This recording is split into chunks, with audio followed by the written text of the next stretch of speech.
So yun guys, andito tayo sa GTA Cars ngayon. So ito yung EcoSport ni Sir Alberto. So ito yung engine niya.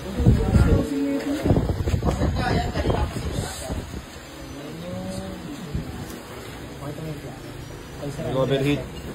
Nag-overheat, natakbo ng overheat. Yung piston niya lumiit. Ayun, sunod yung piston niya. Yung gumagalaw niya. May play na yung piston niya. Wala.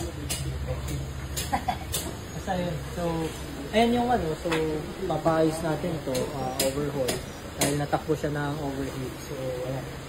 Tapos, ito yung bago natin yung kuhang Ford Focus na sedan. So, palit to, internals, shoot fork.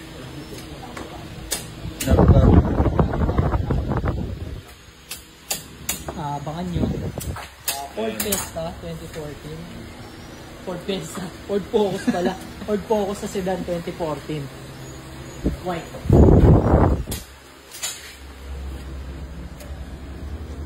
Abangan. Ayan, sedan. Sedan. Abangan nyo yan guys. Bago yan. Minsan lang tayo magkaroon ng Focus na white. So, text call.